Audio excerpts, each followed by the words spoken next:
जो टिप्पणी मैं देने वाला हूं रामानुज दासा श्रीमान गट्टू वेणुगोपाल स्वामी द्वारा दी गई है। अध्याय 2 सांख्य योग श्लोक 13। देहिनोऽस्मिन् यथा देहे कौमारं यौवनं जरा तथा देहान्तरप्राप्तिः धीरः तत्र न मुह्यति।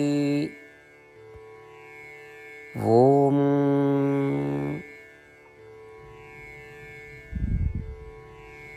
भगवान श्री कृष्ण अर्जुन को शिक्षा दे रहे थे कि अर्जुन, हम वर्तमान में इस देह में निवास कर रहे हैं। इस शरीर में प्रवेश करते समय शरीर बाल अवस्था में था, फिर थोड़ा बड़ा होने के बाद शरीर युवा अवस्था में होता है, फिर कुछ और बड़े के बाद शरीर वृद्ध अवस्था में होता है। ये सारे बदलाव शरीर में होते हैं। क्या यह परिवर्तन हमारे अंदर होता है? नहीं। इस शरीर में रहने वाले हमारे साथ परिवर्तन नहीं होता है। हम हमेशा एक ही तरीके और अवस्था में रहते हैं। हालांकि हम जिस शरीर में रह रहे हैं वह लगातार बदल रहा है। हम देख सकते हैं कि हमारे शरीर बदल रहे हैं, लेकिन हम ऐसा होने से रोकने के लिए कुछ भी करने में असमर्थ हैं। हमारे शरीर में होने वाले परिवर्तन हम पर कोई दुख पैदा नहीं करता। अर्जुन, इस तरह शरीर में परिवर्तन हो रहा है जैसे जैसे हम जीवन के चरणों में आगे बढ़ते हैं और हम उन परिवर्तनों के बारे में शोक नहीं करते। उसी तरह जब हम इस धारा को छोड़ने के बाद किसी दूसरी शरीर में रहने के लिए जाते हैं तो हमें शोक नहीं करना चाहिए। यह सच्चाई है कि जिसे हमें स्वीकार करना चाहिए। इस शरीर के त्यागने की क्रिया को हम मृत्यु कह रहे हैं। नया शरीर प्राप्त करने और उसमें निवास करने की क्रिया को हम जन्म कह रहे हैं। इन देह धर्मों का पालन करते हुए इसे आत्मा के साथ मत बांधो। अर्जुन वही बुद्धिमान है जिसमें दृढ़ विश्वास और ज्ञान है कि शरीर और आत्मा अलग अलग हैं और शरीर में परिवर्तन का आत्मा पर कोई प्रभाव नहीं पड़ता है, और वह जानता है कि आत्मा स्थायी है और इसे नष्ट नहीं किया जा सकता है। बुद्धिमान व्यक्ति आत्मा के बारे में या जब वह वर्तमान शरीर से विदा होता है तो शोक नहीं करता है। भगवान श्री कृष्ण अर्जुन को यही शिक्षा दे रहे थे।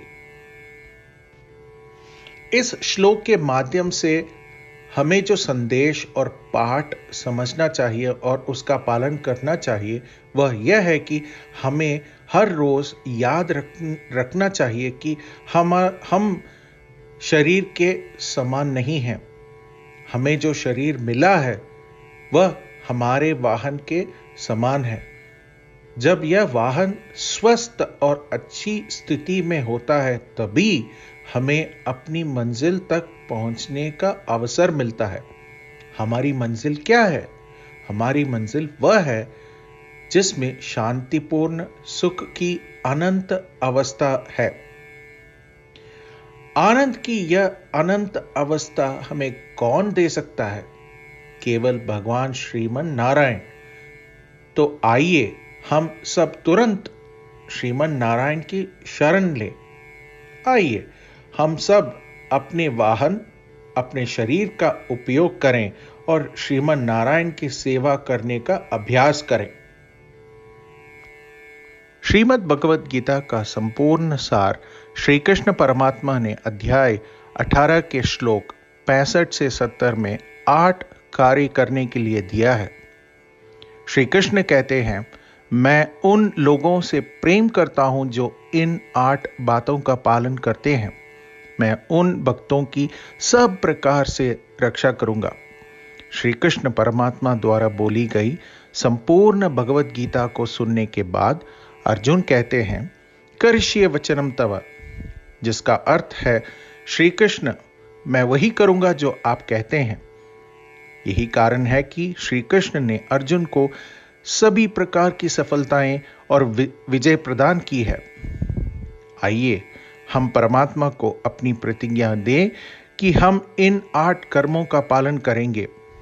परमात्मा को यह शब्द देने से बड़ी कोई पूजा, तप या यज्ञ नहीं है। मैं ये 8 व्रत कहूंगा जो हमें करने चाहिए। आप सब कृपया अपने मन और हृदय में इन पर विचार करें। आज हम श्री कृष्ण को अपना वचन देते हैं। इसी प्रतिज्ञा को मन में रख भगवान श्री कृष्ण की प्रसन्न भरी मुख की कल्पना करें और इस आनंद को महसूस करें। जय श्रीमन नारायण। ये है हमारे 8 वादे। हमारा पहला वादा, हे श्रीमन नारायण, आपके निर्देश अनुसार हमेशा आपका ध्यान करूंगा और आपके बारे में ही सोचूंगा। हमारा दूसरा वादा, हे श्रीमन नारायण, आपके सलाह अनुसार हमेशा आपका भक्त रहूंगा। हमारा तीसरा वादा, हे श्रीमन नारायण, मैं आपकी सेवा और आपकी संतुष्टि के लिए अपने सभी कार्य करूंगा। हमारा चौथा वादा, हे श्रीमन नारायण, जैसा कि आपने कहा था अनुसरण करें। मुझे बहुत विश्वास है कि मैं आपका हूं और मैं हमेशा अपने हाथ एक साथ जोड़ूंगा और आपको नमस्कारम करूंगा और आपकी पूजा करूंगा। हमारा 5वां वादा, हे श्रीमन नारायण, मुझे आपके शब्द माम एकम शरणम व्रज 18 से 66 याद है। यथानुसार मैं खुद को आपके सामने अर्पित करता हूं। श्रीमन नारायण, मैं हमेशा आपकी शरण में जाता हूं। हमारा 6वां वादा, हे श्रीमन नारायण, मुझे आपके शब्द मां शुचः 18 से 66 याद है, जिसमें आप हमें शोक न करने का आश्वासन दे रहे हैं। मैं अब और शोक नहीं करूंगा। हमारा 7वां वादा, हे श्रीमन नारायण, आपने हमारे लिए श्रीमद् भगवद गीता प्रदान करके हम सभी को अनुग्रहित और आशीर्वाद दिया है। मैं प्रतिदिन कम से कम 1 श्लोक पढ़ने या सुनने का वादा करता हूं।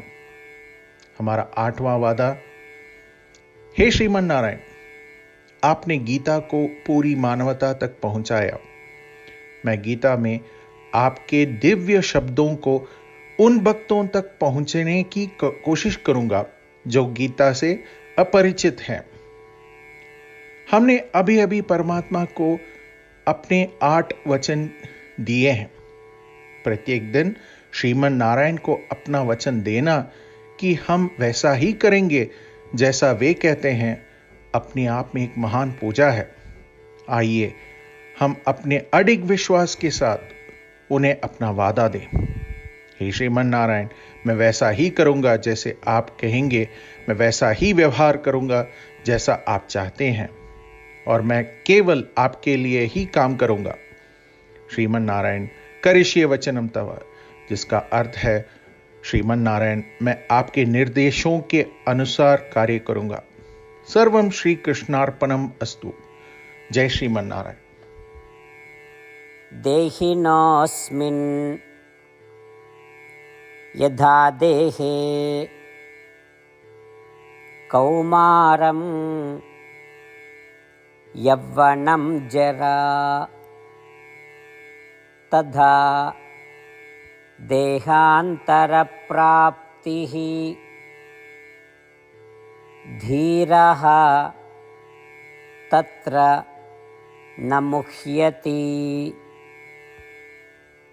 ओम। देहिनोऽस्मिन् यथा देहे कौमारं यौवनं जरा तथा देहान्तरप्राप्तिः धीरस्तत्र न मुह्यति। ఓం శ్రీమన్నారాయణ కరిష్యే వచనం తవ సర్వం శ్రీకృష్ణార్పణమస్తు. జై శ్రీమన్నారాయణ.